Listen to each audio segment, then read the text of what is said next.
This is the Greg Bedard Patriots Podcast with Nick Cattles. This episode is brought to you by PrizePicks, largest daily fantasy sports platform in North America. Download the PrizePicks app today. Use code CLNS, get $50 instantly when you play $5. Also, check out our friends at Game Time. Download the Game Time app, create an account, and use code CLNS for $20 off your first purchase. You want to also eat smart with Factor, factormeals.com/Bedard50 off. You want to use that code Bedard50 off to get 50% off your first box plus free shipping. And Noturno Home Services, Greg's home comfort company. If you're looking for a team that puts your comfort first, visit noturnohome.com/Bedard for 10% off your next service. All right, let's get to the headlines, Greg. Let's start with Jabrill Peppers. Apparently in court yesterday, or it was maybe earlier this morning, pretty sure it was yesterday, he actually copped to cocaine possession. And I was just kind of thinking of this. With Mike Vrabel in town, we don't really know kind of where Vrabel lands with stuff like this. Just the fact that Peppers admitted to possessing cocaine, could Peppers end up being a Mike Vrabel casualty? It's interesting. I mean, back in the day, I don't know, probably like 10 years ago or something like that, like this, he would, if he was already in the NFL program, he would be suspended and things like that. Largely street drugs don't do anything to NFL players anymore. Pot or cocaine. I mean, put you into the program, the substance abuse program, but it's really limited on what they do as far as street drugs anymore. My guess with Vrabel is that for a lot of people, things are going to be a clean start. I think I think that's the way Vrabel's going to handle it. I mean, look, he could cut Jabrill Peppers tomorrow, but I do think that Jabrill Peppers, if he, comes back in line and does the right things, I mean, look, he's a good player when everything's right for this team. And I think he's Vrabel's type of player. He's tough, he's hard nosed, he's a veteran, he's been around, helps the team be multiple. So, I mean, I guess I would be surprised if Vrabel moved on from him a little bit, but yeah, I mean, we have to see how all of this stuff advances under Vrabel. We really aren't sure how he's going to handle these things. And by the way, Peppers, that was from this morning, his court appearance. So they had to delay it a day because something funky happened. So that was this morning. So Thursday morning is when he admitted to the cocaine possession. So we'll keep an eye on that and see how things kind of unfold with Peppers in his legal situation. Let's talk about Josh McDaniels for a minute. Greg, you and I, we did not get to discuss Josh McDaniels. Who did a breaking news podcast with John Zanis the other night. You've had 36 hours or so to sit on this and think about it. Any new thoughts, any more thoughts than you might have had initially when the hire was made official? Well, I mean, I tweeted this out the other day. I mean, because, you typically get the same sort of, pushback on McDaniels, and it's old and it's tired. Can we do something new? And then, of course, the BS sports talk radio stuff about like, is this Mike Vrabel's hire or is this the Crafts? And is it because he's cheap and he's this and that? Like, it's just, I mean, speaking of tired, I mean, it's just so, predictable in this market that's where they come. I mean, look, the bottom line is Josh McDaniels is damn good at what he does. And like, I was having a little back and forth with Dan Lifshatz the other day because obviously, obviously he hates Josh McDaniels. Nothing beats a back and forth with Dan Lifshatz on Twitter. Yeah. I've had many of them. I finally muted the conversation because I was like, this is stupid. I mean, obviously Josh did something to Dan that caused him to lose a lot of money in betting, so he hates Josh McDaniels. But I mean, I don't know how anybody can, and people love to poke holes in 2021, including Lifshatz, talking about how, like, short fields and stuff like that. Like, fine, you want to do that to throw context into like they were sixth in points scored, that's fine. But when you look at like the key numbers for that year, when you had a rookie quarterback in Mac Jones, you had, all these guys who were new to the offense, like Bourne, Henry, Aguilar, Jonnu Smith, Ramondre Stevenson, was a rookie that year. People talk about, oh, it's going to be too complicated and this and that. I mean, here are some of the numbers from that year, which a lot of them have nothing to do with having short fields and the defense being really good and all that stuff. They were third best. And so it's a good number. Third best in the NFL in plays for negative or 0 yards. They were fourth in 3-and-out percentage. They were fourth in rush EPA. They were eighth in plays of 20-plus yards. They were 10th in plays of 10-plus yards. They were 10th in third down percentage. They were 11th in offensive touchdowns. They were 11th in red zone TD percentage. They were 12th in offensive and pass EPA. The only thing, when I was looking back at those numbers, the only thing that they were bad at compared to the rest of the league when you looked at it were deep, explosive pass plays. And I think we can chalk up a lot of that stuff to Mac Jones, and also that they didn't really have a receiver or weapons that really majored in that. And so, we know now they have Drake May, and we know Drake May's best attribute outside of just being an athlete and be able to create plays with his legs is his deep ball accuracy. It's outstanding. Yeah. And as long as they get him weaponry, which I think they will, that can do that, I think they'll be fine. So, I know that Josh McDaniels is a polarizing guy. I don't know if it's about his face, his visor, how young he looks, whatever it is that he, maybe people find him punchable, but I think he's outstanding at what he does. I think he's really good at developing quarterbacks. I think he's done it with so many different times with so many iterations of this offense. Everybody knows. I mean, from Matt Castle to making Cam Newton somewhat functional, getting Jimmy Garoppolo ready to play from where he was as a rookie, which was, kind of a disaster coming from Eastern Illinois as far as being able to operate an NFL offense. And, I think it's a tremendous hire. I think it's going to be great that you basically have two head coaches. You have, Mike Vrabel, who can oversee everything and the defense. And then you have Josh McDaniels, who can handle the offense. And hopefully he gets to bring in his type of guys to coach, especially offensive line, wide receivers, and things like that. I just think and they add Terrell Williams, defensive coordinator. The grown-ups are back in charge in Foxborough, and I think it's great for the Patriots. All right, well, we'll unpack some of the other stuff you just brought up at the end there in a little bit. But as far as McDaniels, I love the hire. He was the guy that I wanted them to hire. If you're going with an experienced play caller, he made a lot of sense for all the things we've talked about. You look at 2021, couple of other numbers, even though they weren't big time on explosive plays, they did finish 7th in pass yards per play that year with Mac Jones.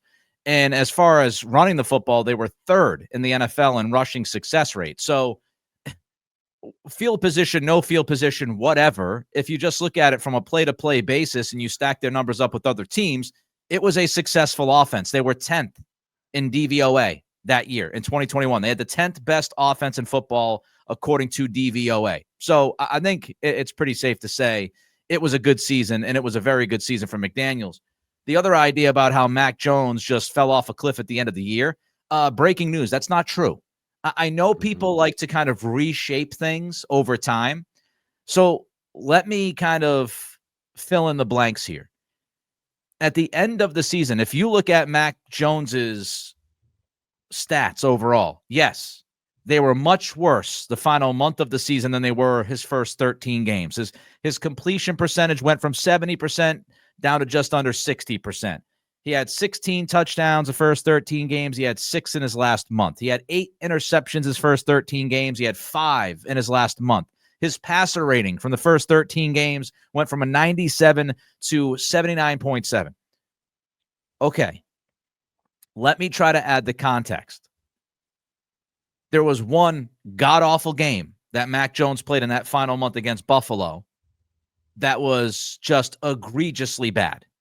There was also one great game that pumped up some of the stats that was unbelievably terrific. Against Buffalo, Mac threw no touchdowns, 2 interceptions, and he had a passer rating of 31.4. That was not the wind game. That was after the wind game. Just a bad, awful performance. He was great against Jacksonville. 3 touchdowns, no picks, with a 128 quarterback rating. So just remove those 2 games, okay? Take out the worst, take out the best. His other 2 games in the final month of the season was pretty much what you would expect from a rookie quarterback after film had been established, which is to say he was, for all intents and purposes, Greg, average. Against Indianapolis, his passer rating was 74. He threw a couple touchdowns. He threw a couple picks. Against Miami, his passer rating was 91.1. He threw a touchdown. He threw a pick. It wasn't as if Mac Jones was a walking shit show the final 4 games of the season. But, you know, this revisionist history happens all the time.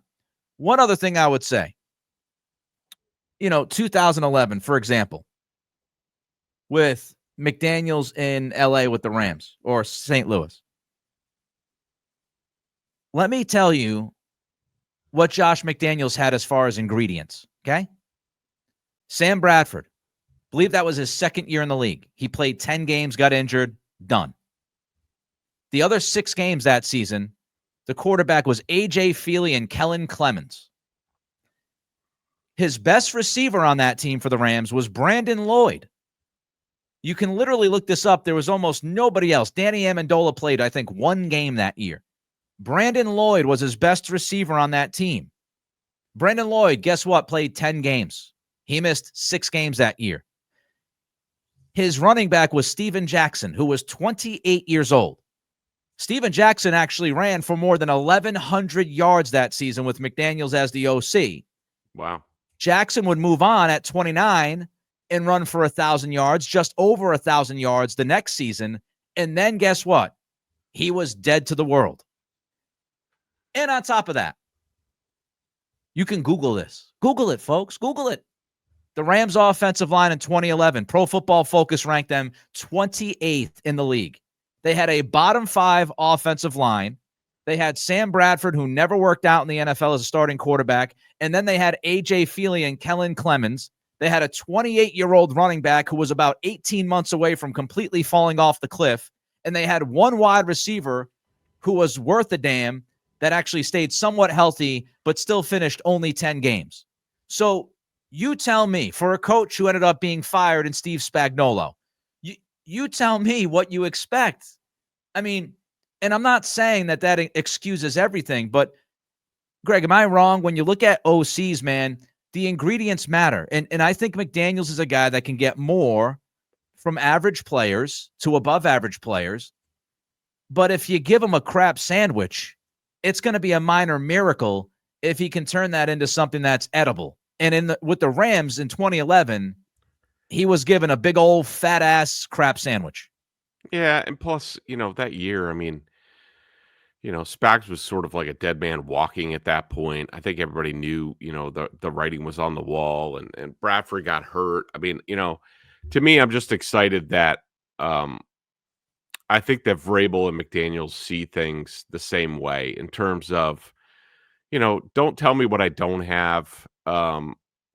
Whatever I have at my disposal, like how do I win the game that week? We're not gonna, if the guys can't block up front for whatever reason, injury, performance, whatever, like we're not gonna drop Drake May back like 45 times in a game. Like we're gonna figure it out. We're gonna go short passes. We're gonna go quick passing game. He has the ability to, whether it's go with 5 wide and go hurry up, or put in fullback and 2 tight ends, like whatever they need that week. And Vrabel's the same way as far as the team and the defense. I think it's going to be a really good marriage for the Patriots. All right, let's talk about PrizePicks, Greg. PrizePicks is the best place to get real money sports action with over 10 million members and billions of dollars in awarded winnings. PrizePicks has made daily fantasy sports accessible to all. You just pick more or less on at least 2 players for a shot to win up to 1,000 times your cash. Run your game all season long with PrizePicks. I did my picks for this weekend. I didn't get a new read, but it seems like there's a Jayden Daniels basically free square this weekend because all he needs is to pass for 1 passing yard, and you get that square. It's playoff time, and it's now or never. Don't miss out on the last few weeks of football action with PrizePicks, the best place to win cash while watching the playoffs. PrizePicks now offers MasterCard for quick and easy deposits into your account this sports season. Which players are going off, which ones aren't. Make your picks in less than 60 seconds and turn your sports opinions into real money all season long on PrizePicks. Download the app today and use code CLNS to get $50 instantly after you play your first $5 lineup. That's code CLNS to get $50 instantly after you play your first $5 lineup. PrizePicks, run your game. There's been a conversation over the last day or so, Greg, about the personalities of Josh McDaniels and Mike Vrabel. Burt Breer, your guy, went on Zoe and Bertrand today and said that there have been questions raised about the personality fit between those two guys. Your thoughts? Do you have any concerns about McDaniels and Vrabel working together? Can you give me a little bit more context? Like what? I can't. I literally pulled up a tweet, and it's a video that's 17 minutes long. But I know I was just about to watch that as well. So I guess we both saw the same tweet. I know Mike Giardi wrote something, right? Didn't he? Mike wrote something on BSJ about how McDaniels is, what was the term? I don't want to say like harsh, but it was something along those lines of that. Oh, he can be about like coaching the quarterback. I think Giardi said something about like he could be harsh when it comes to coaching the quarterbacks, whereas Alex Van Pelt was very like calming, soothing for Drake May. Like, okay, so here's what Giardi wrote. I pulled it up. There's a question about the differing approach style that McDaniels will bring versus what AVP did. A source said, yeah, quote, Alex has a gentler touch. Josh can be abrasive. They better be sure that's something the quarterback is good with. So they're just overall, generally speaking, there are questions about McDaniels and how his personality will fit with Vrabel, with Drake May. What can you tell us about McDaniels? I mean, I don't really see any issues. I mean, because I view, Vrabel's Vrabel, and he's prickly and demanding, and talking to people in Tennessee, they said one of the things about him is like sometimes players can get into his doghouse, and it takes a while for them to get out, and especially if you don't give effort or don't exhibit mental toughness. There's some things about injuries, like soft tissue injuries, that he's not real tolerant of.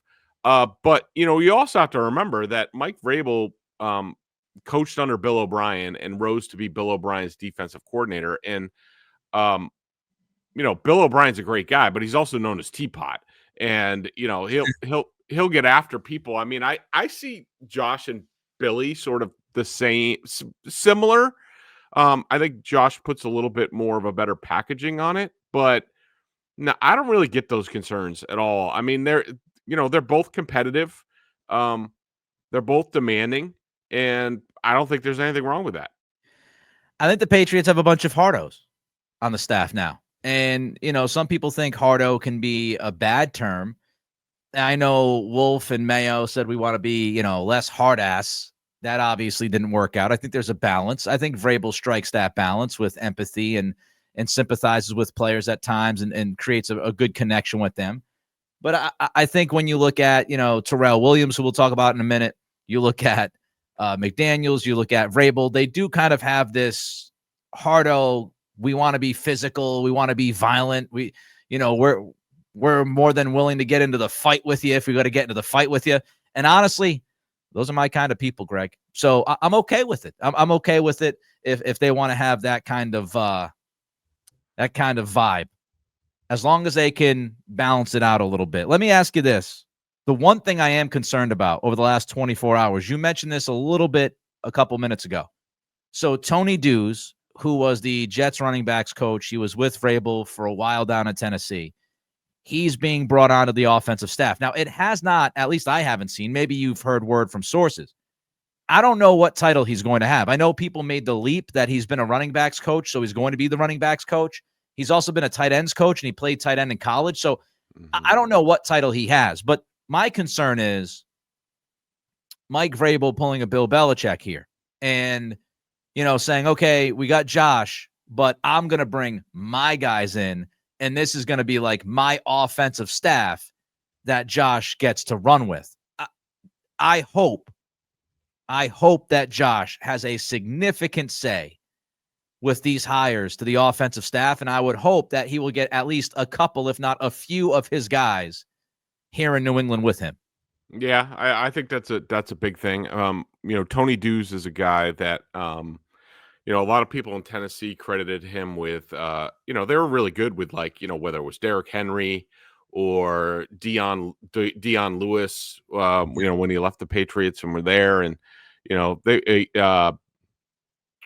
was a guy from the Cowboys, I think, running back. But anyways, he did a really good job there. And Mike, from what I understand, Vrabel moved him to tight ends to sort of progress his career, like help him down the line. But he's known as a really good running backs coach. And it is interesting. I mean, I think Vrabel thinks very highly of him. I agree with you. Especially when it comes to, with this offense, the offensive line and the wide receivers. To me, those are the key hirings that we're talking about when it comes to Josh McDaniels like offense. But then again, if they keep bringing in Titans guys, maybe he's not running the Josh McDaniels offense, and we'll have to see. I mean, I would be surprised. I don't understand the point of hiring Josh McDaniels if you're not going to run what he wants to do, what's been proven over the years with different players and different quarterbacks. But yeah, I guess we'll have to see how that turns out. You know what is proven? The Game Time app. Tell the people about it, Greg. I was just looking on there. If you want to go to Rockets Celtics, $89 all in. That's on the 27th, wow. Monday, 7:30 p.m. That's row 8 in 300 level. Pretty good. Game Time. I found that through Game Time Picks. Filters out all the fluff to show you only incredible deals on great seats, so you don't have to waste time searching through thousands of tickets. I love the all-in pricing. Toggling in this feature shows the total up front with no surprise fees at checkout. They have seat views. Get a panoramic view from your seat in the app before you buy. That's a must for me. Download the Game Time app, create an account, and use code CLNS for $20 off your first purchase. Terms apply. Again, create an account and redeem code CLNS for $20 off. Download Game Time today. What time is it? Game Time. Terrell Williams time here in New England as the defensive coordinator. Like it, love it, hate it. How do you feel? I'll give another option. I don't really care. Is that wrong? Yeah, indifferent. I guess indifferent would be the other option. Because I mean, I don't know if that's wrong, but like, look, I just view it as it's Vrabel's defense as opposed to Gerard Mayo. Mike Vrabel will actually be involved on the defensive side. We'll probably set the game plan. Will probably be involved in the play calling on defense. But I do think, Terrell Williams is well thought of around the league. He's been around, his leadership, very smart, has sort of, done it all for Vrabel. So, a good lieutenant for him to have, and somebody who Mike knows can get things done during the week as he's dealing with things. I know I'm going to sound like a homer, and I could not give two shits, not one, not two, because I've said this before the hires were made. I wanted Mike Vrabel. I wanted Mike Vrabel before Gerard Mayo. I thought Mike Vrabel was the best guy that was out there. I don't care that he caught touchdowns for the Patriots. I don't care he played for the Patriots. I don't care if he talked to Bill Belichick. I don't care about any of it. The dude is a good coach, if not really good coach. I would consider him to be at least somewhere near in the top 10 as soon as he steps back into the league. Josh McDaniels, I think, is a good, if not very good, offensive coordinator. I'm a fan of Jeremy Springer and what he did last year and how he kind of resurrected that special teams. Terrell Williams, I don't know.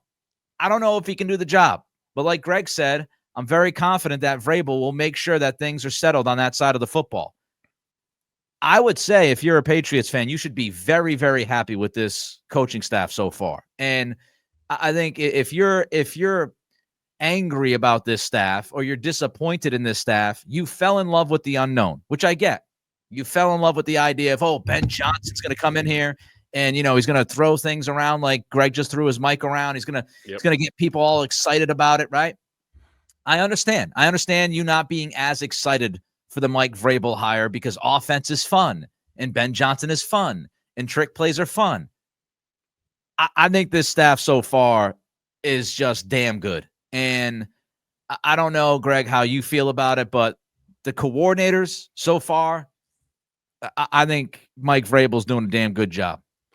I completely agree. I mean, I think they're off to a really good start. I think, we're talking about the Patriots are back to being a professional outfit with adults in charge, like I said. I mean, this all started going downhill for the Patriots when McDaniels left for Vegas. And then it's basically been a clown show, ever since with Bill, thinking that he could do X, Y, and Z. I can make up for it. And we all know the misfires time and time again.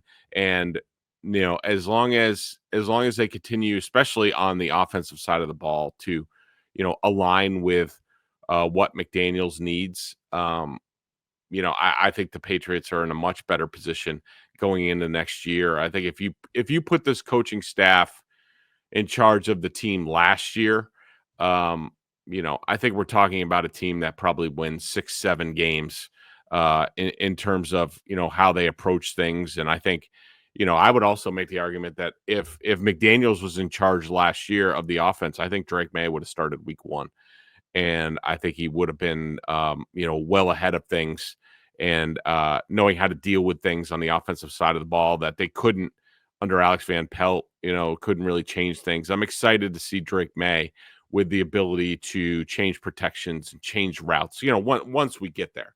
And I think it's going to be the best thing for him. Like, he's going to understand a lot more. Whereas the West Coast offense, for a long time, it's those guys just, they think their scheme handles everything and their play calls handle everything. And that's not the way it is. The beauty about this Patriots offense is that it should, provided everybody's on the same page, it should give you the answers to just about every test you see as an offense. And so I think that's a great place to start. What Springer did with the special teams was really good last year.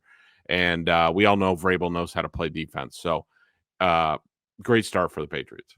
One conversation that drives me nuts is the ceiling conversation. This idea like Ben Johnson has a higher ceiling. How do we know that? Right. Also, do we understand what Mike Vrabel's ceiling was in Tennessee? He took the Titans with Ryan Tannehill to the AFC Championship game and lost to Patrick Mahomes. That's a pretty good ceiling. And if he had a better quarterback, he might have beaten Kansas City and Patrick Mahomes. So what are we talking about? I'd also say, the other pushback to some of this is, well, Vrabel took over this, monster of a roster, which isn't necessarily true. He took over a roster that had 3 Pro Bowlers, I think it was, and one of them was the punter.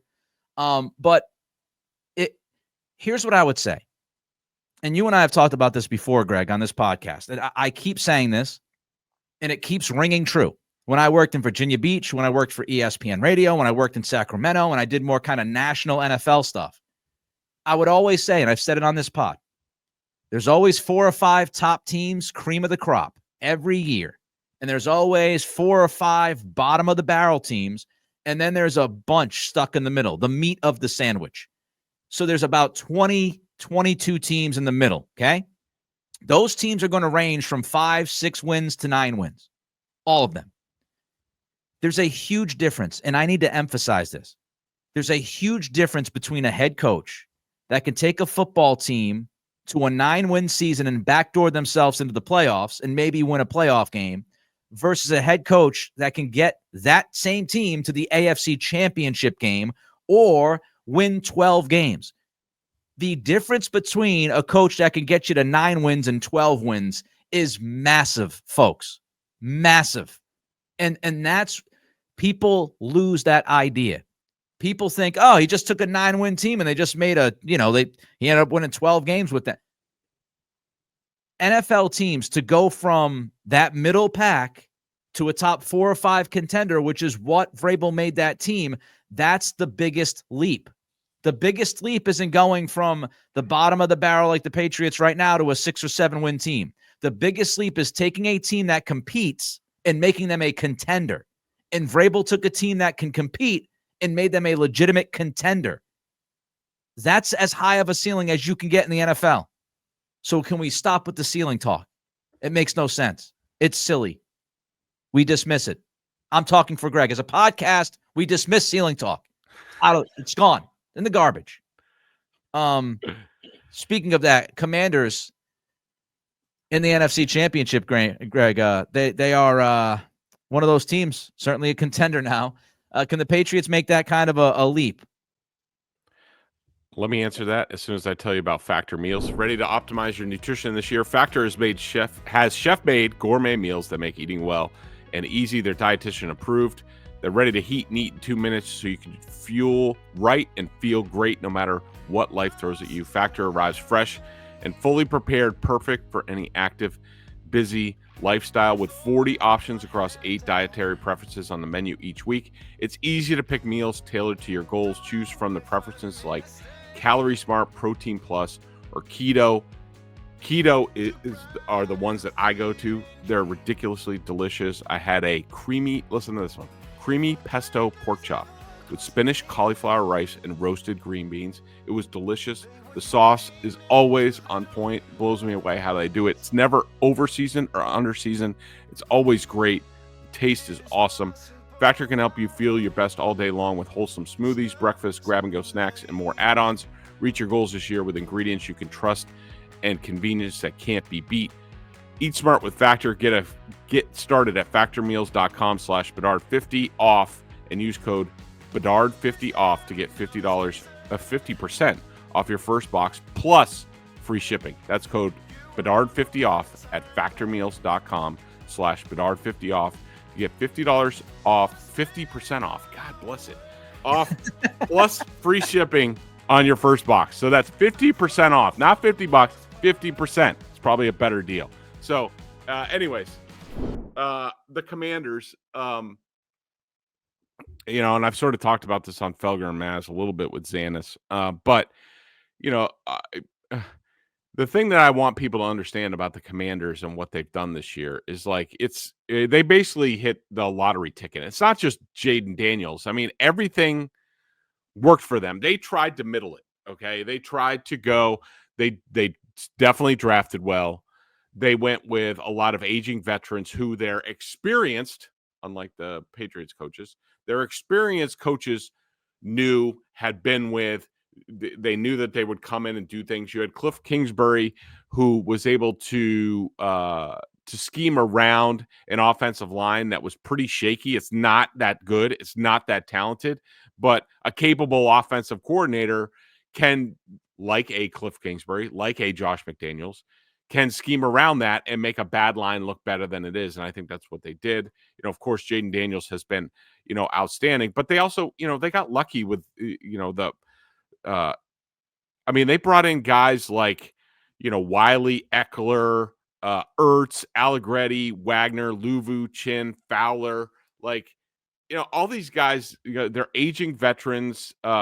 Chin's not that old, but none of these guys got hurt. I mean, Zach Ertz couldn't stay on the field the previous 5 years. All of a sudden he plays 17 games this year. And so, they got a little bit fortunate. Now, I will say this, Nick, I think Elliott Wolf and hopefully Ryan Cowden helps him with this. And I think he will. I think Vrabel, they're more apt to try the Commanders approach this year than they were last year.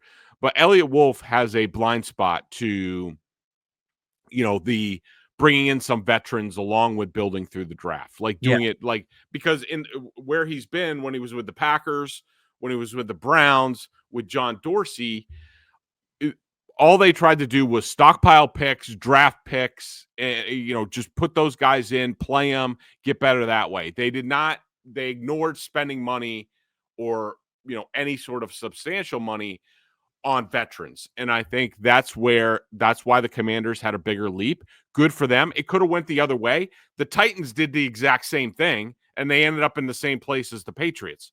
It did not work out, for the Titans for a variety of ways, probably because they didn't have Jayden Daniels. But, a lot of those guys didn't work out that they signed. We thought, and I know some, guys like Felger, they were like, the Titans had the ideal offseason. Nobody talked about the Commanders.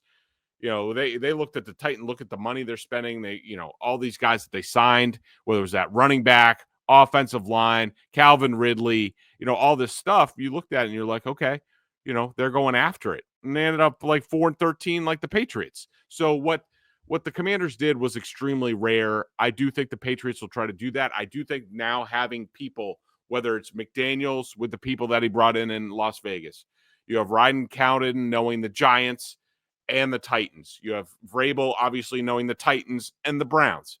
You have Terrell Williams knowing the Titans. And where was he? Was he with the Titans last year? Lions. Sorry, he knows the Lions. Like, you have all these guys now coming in from different places who can vouch for players and be like, this guy's good.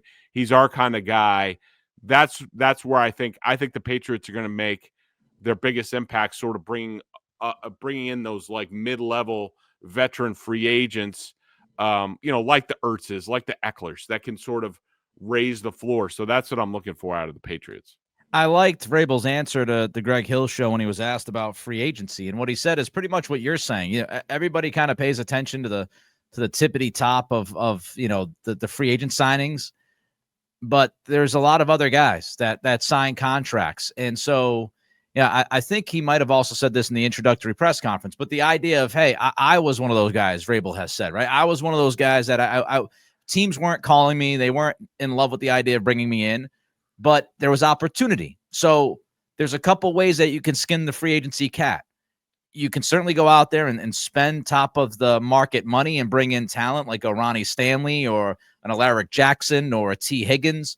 And the Patriots, I do think, will at least try to do that.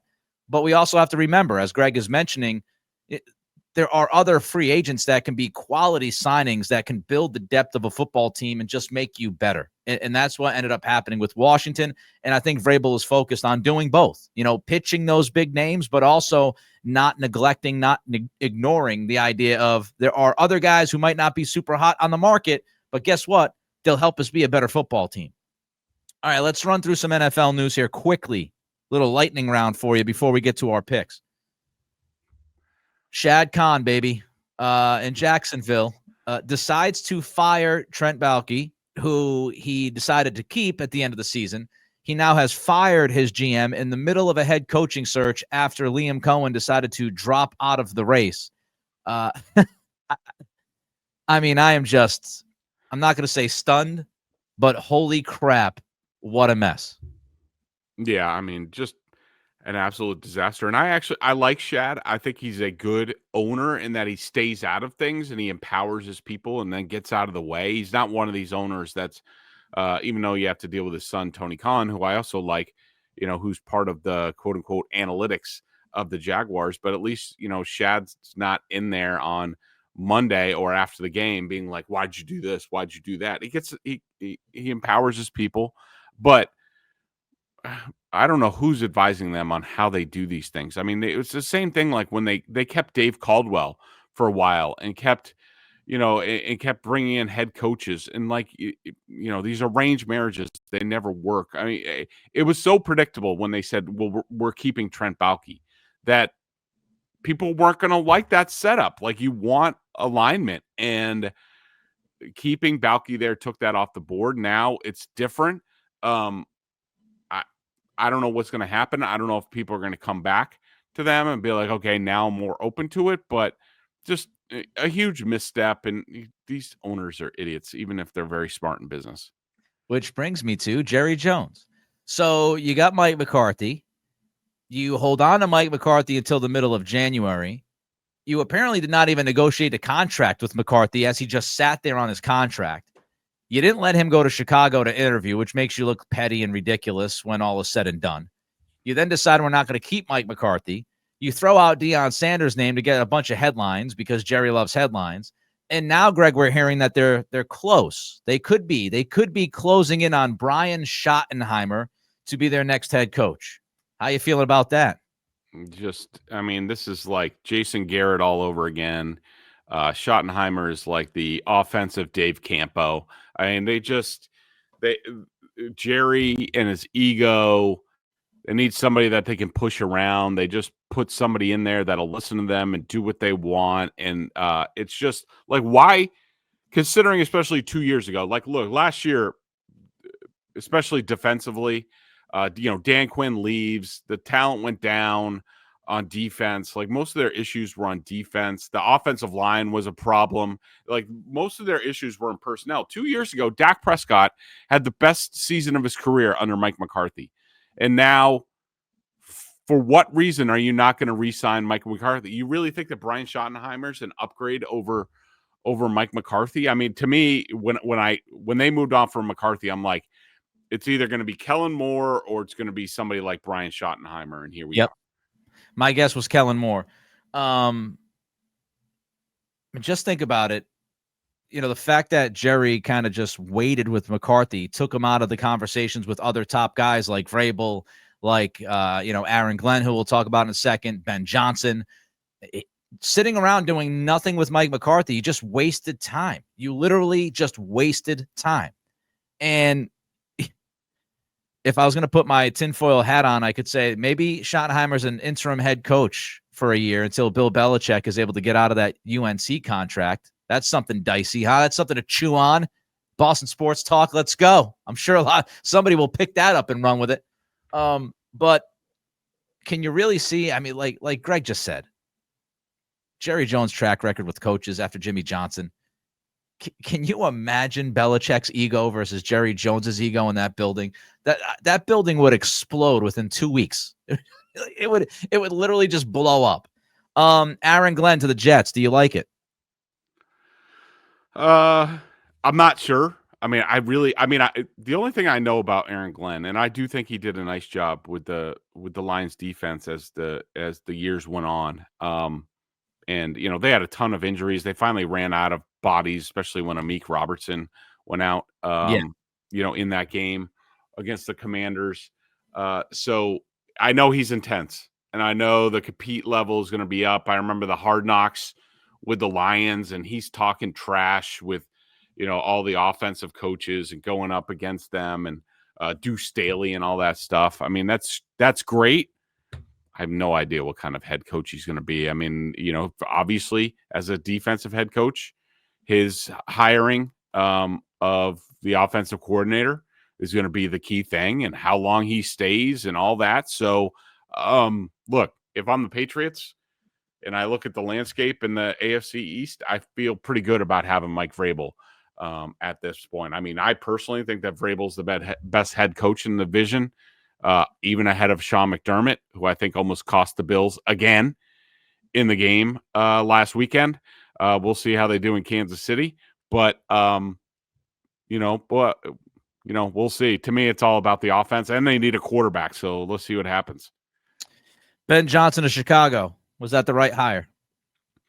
Yeah, I think so. I think that they had to go with Caleb Williams.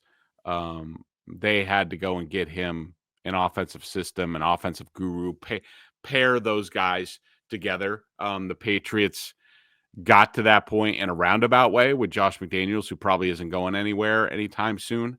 But it seems like Ben Johnson is certainly putting together, a good staff with, I know Darren Rizzi has been mentioned, defensive coordinator, possibly Dennis Allen, all that stuff. I don't know what's been done and what hasn't been done yet. But another guy we're going to have to see, like, what kind of head coach are you? I mean, I've always thought the world of Josh McDaniels, but him as a head coach did not work out well twice for different reasons. But, who's Ben Johnson going to be as a head coach? We'll have to see, but I think it at least gives Caleb Williams a much better chance to live up to that first overall draft pick. Tell the fine people about No Turno, Greg.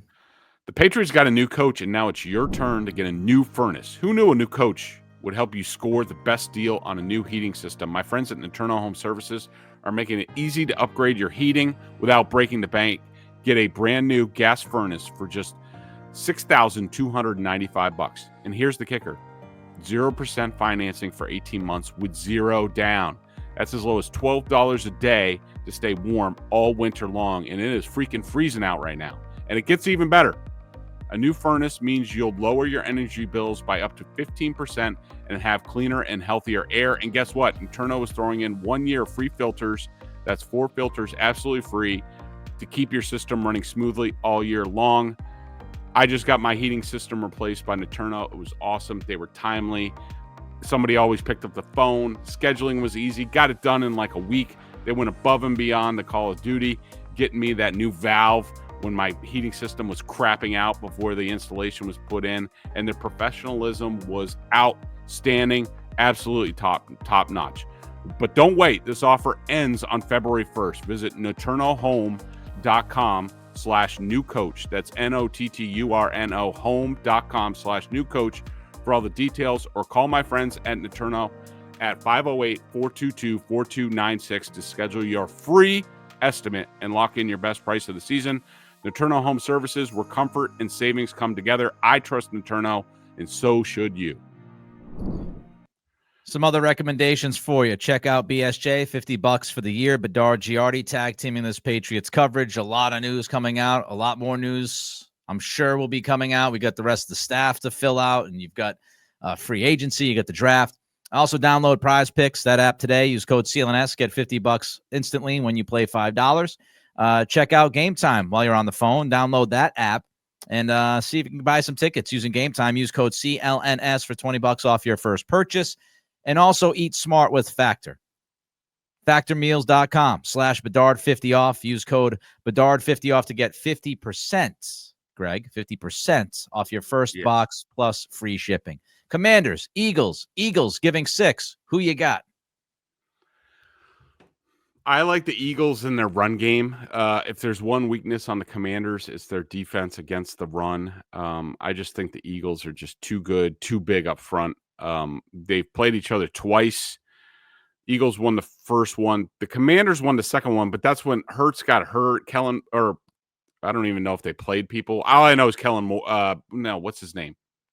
Kenny Pickett played that game for the Eagles. I think Hurts got hurt in that game.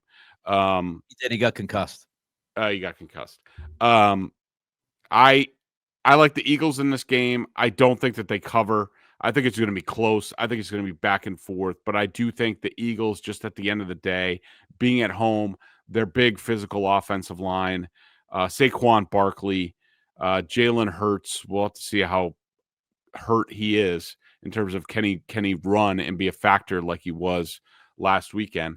So I like the Commanders to cover, but the Eagles to win.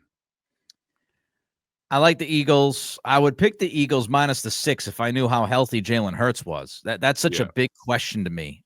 So I do think this game could be closer because of that.